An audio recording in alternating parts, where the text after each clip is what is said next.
Em meio às torres medievais da Universidade de Cambridge, no mesmo prédio onde um dia deu aulas o reverenciado economista britânico John Maynard Keynes, trabalha hoje o sul-coreano Ha-Joon Chang, pesquisando e orientando alunos de pós-graduação em economia. Ele é autor de 2 best-sellers nesta área de conhecimento: Derrubando a Escada e 23 Coisas que Não Nos Contam sobre o Capitalismo. O primeiro livro já lançado no Brasil, o outro a sair este ano. Chang é o que se costuma chamar de economista heterodoxo. Não segue a cartilha habitual de reverência ao chamado mercado livre, que ele compara à teologia católica na Europa medieval, quer distância dos conceitos que sustentam o neoliberalismo. Ele acredita em política industrial e diz que todos os países ricos a adotaram com vigor na fase de ascensão e continuam a adotá-la disfarçadamente. Chang critica até a sua própria especialidade de economista, recheada de tantos fracassos que, como ele diz em tom de piada, mas nem tanto, se fosse outra profissão, já teria sido banida e seus praticantes enforcados. As we know, there have been several attempts to try to explain the current financial and economic crisis we're going through, and there seems to be, well, at least 2 theories. One says that the system failed completely. It just didn't work. And the other says, no, the capitalist system, the free market, works. It does work, and it just needs a bit of touching here and there, a bit of regulations. What's your take? Is the system rotten, or is it still the good system? Yeah, well, actually, I'm somewhere in between, because I'm one of those people who believe that, yes, capitalism has lots of problems, but as a system, that is, at least as yet, the best economic system that the humanity has invented. But the kind of capitalism that we have had in the last 3 decades, this neoliberal free market capitalism, that's what has failed.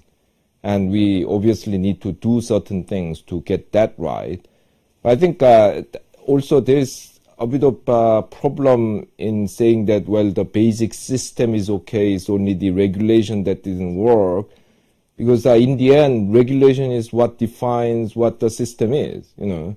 I mean, until 1888, was it, in Brazil, it was totally legal to buy and sell human beings. Yeah? When you introduce, exactly, the regulation that you cannot do that, they basically abolished the market in slaves. In the same way, you could argue that there were too many complex financial derivatives which were basically dysfunctional. I mean, they were good for making money for people who deal with them, but bad for the rest of the society. So we could arguably say that we should abolish those markets. That's also regulation, but then you are actually changing the system with those regulations. I think, yes, I mean, we have to accept that the system has failed, but we need to be clear about exactly what has failed. Is it capitalism in general?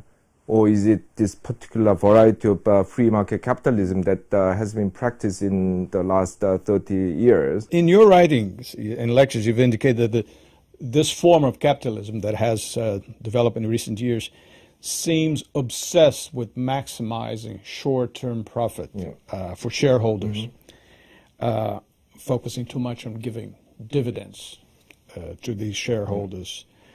And then every quarter we have to examine the profits and all that. Okay, so you criticize that. It is a nerve-wracking thing. But isn't that what companies do anyway, private companies do anyway? Well, that's what we have been told is the case. But, you know, this form of capitalism, what is sometimes known as shareholder capitalism, based on the belief that the shareholders own the company and the company managers have to do everything to please their shareholders. This is actually something new, not even in the United States, which is the home of this idea of shareholder capitalism. Companies have been giving away so much of their profits to shareholders, you know, until the 1960s.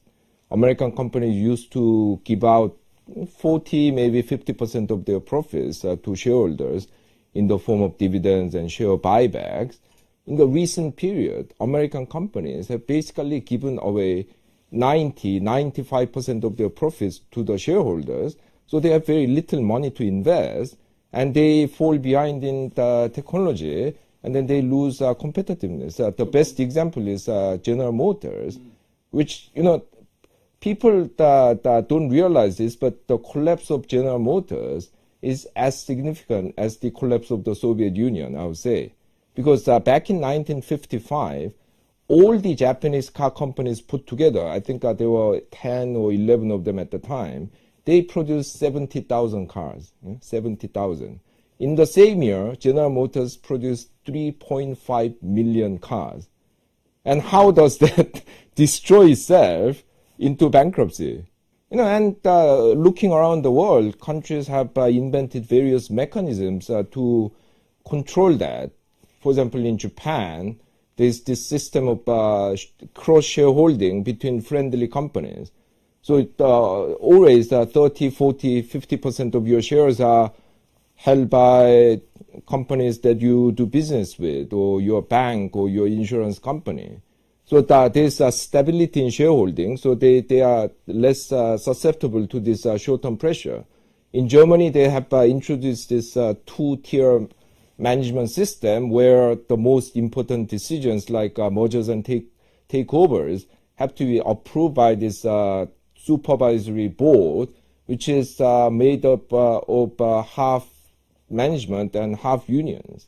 Your new book, which is doing very well in this market, is about to be published in Brazil. The original title is 23 Things They Don't Tell You About Capitalism. You've told us a few things already, but tell us a few more of the things that we are not told about capitalism. Right. Well, one thing that is related to what we have been saying is, in this book, I call the chapters things. I mean, it's a bit of wordplay, but so the chapter 22, that is thing 22, says that financial markets have to be less rather than more efficient.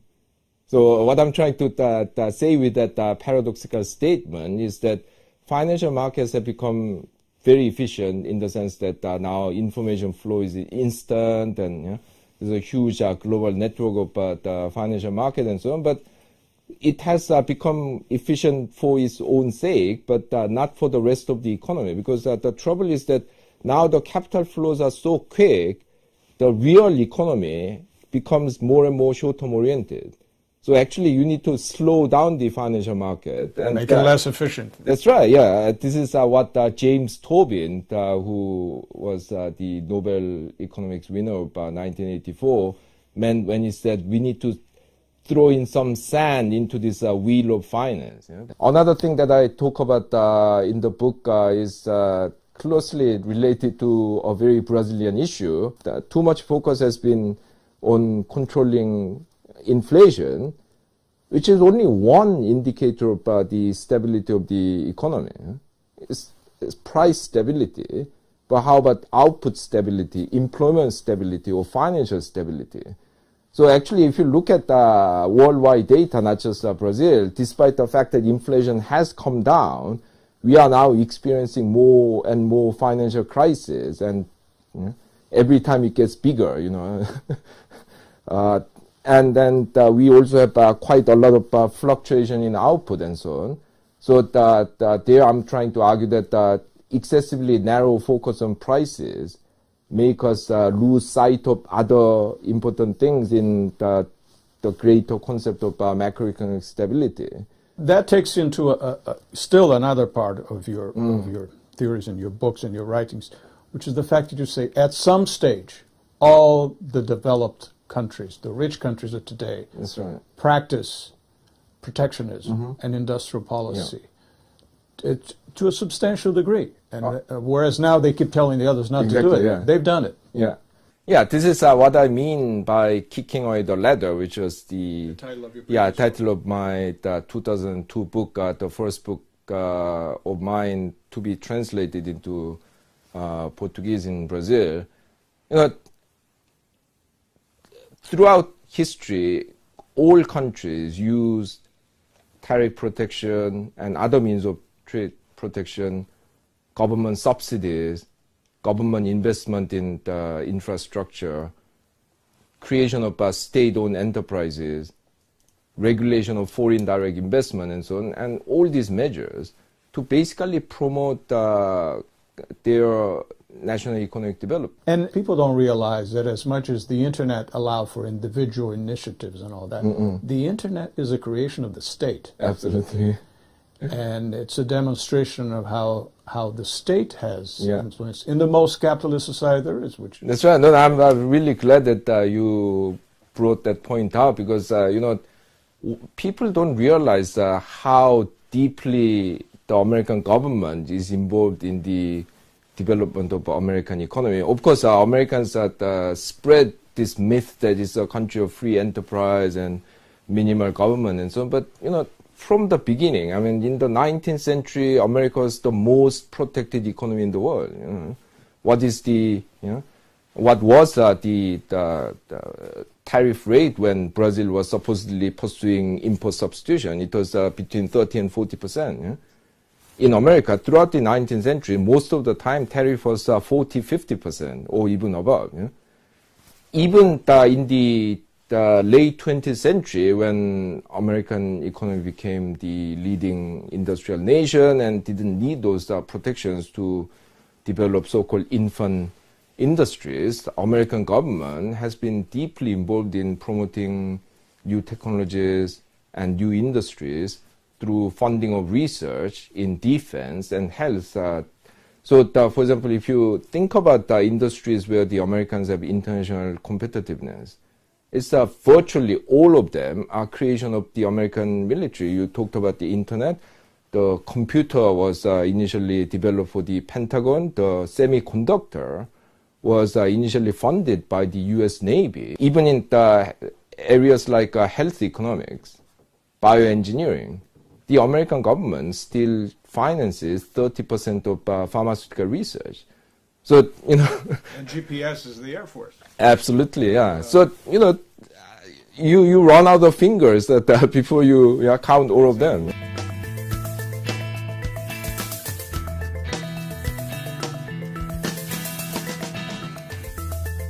a lot of people in Brazil say, well, the path that South Korea took is perhaps what we should have taken. Do you agree that it could be transferred there? You know, the lessons could be learned in the situations are completely different. They are very similar. However, there were two critical differences. One is that Brazil didn't pay as much attention to export as South Korea did. And as a result, whenever the economy started growing, you experienced a balance of payment problem because as a developing country, you need to import a lot of machines and new technology. And oil. Yeah, and of course at the time oil. So whenever you started growing, you hit the balance of payment problems. Now, South Korea was not unfree of those problems. You know, I mean, don't forget that when Brazil was hit by the debt crisis, South Korea escaped it just about. I mean, it was the fourth largest foreign debtor in the world at the time after Brazil, Mexico, and Argentina. But it built a lot of export industries. So it found it easy to finance all these imports. And people were more willing to lend to it because they knew that this country could export. Now, Brazil, I mean, in relative terms, neglected export industries. So that kept creating all these macroeconomic problems, which then ended up in hyperinflation. So and the other factor? The other factor is education. No. I mean, that is what every country should do. But yeah, the interesting difference is that Koreans control foreign investment a lot more heavily than Brazil did. So Brazil, for example, in developing the car industry, basically work with Ford and Fiat. Yeah? but there was no ambition to grow Brazilian technology in automobile. In the Korean case, yes, we also started with joint ventures with Ford, Fiat, and General Motors. But then at some point, to be precise, in the early 1970s, the government announced that from now on, we want car companies to develop their own models. And any company that isn't willing to do that will cancel the license. By the late 1980s, Korea became one of the 6 or 7 nations in the world that could actually design its own engine. And then now it's basically operating with its own technologies. And that, I think, was a crucial difference because the Brazilians, of course, in the beginning, it is better to rely on foreign technology because it's superior. But at some stage, you have to do something. That's right, but Brazil didn't do that. And I think, well, in some sectors it did, but in many sectors it didn't. And that, I think, was another crucial difference that made Brazil, which was 50% richer in the early 1960s than South Korea.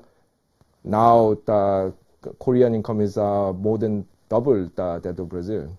We're talking about rich South Korea, but you recently wrote that the people in South Korea are very unhappy to the point of actually committing suicide. That's right. No, Why? unfortunately, back in 1995, our suicide rate was below the OECD average.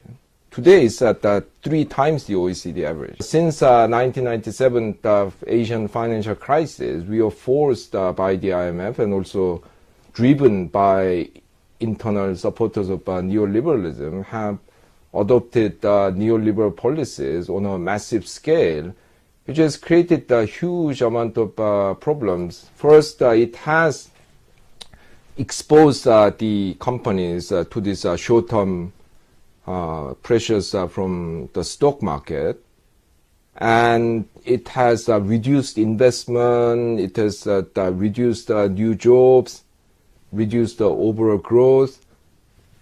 On top of that, it has made companies to become more vicious about the workers. I mean, we, of course, never had very nice capitalists in the sense of treating the workers well, but now they become... It's getting worse. Yeah, because they have to create all this short-term profit. How do you do that? I mean, basically sack anyone you can think of and rehire some of those people that you need as agency workers with no protection, no pensions, nothing. And the wages at half the level of regular workers. So now we have the highest rate of people without permanent job contract in the OECD. 60% of our workers do not have permanent contract. They are under immense pressure. No wonder they are unhappy. And that's where you got the suicides. Yeah. Do you think a bit of that, especially the suicides even, seem to be increasing in Europe under this austerity programs? Oh, absolutely, so I think it's a similar phenomenon. Yeah. No, I mean, one unfortunate assumption in the standard economic model is that they assume that human beings are like any other commodity. So the conclusion is that you put more pressure, they'll produce more. But we are not like that. I mean, when you make people's life insecure instead of performing better, they get depressed, they become unhappy, and their productivity falls. So this is an unfortunate consequence of treating human beings as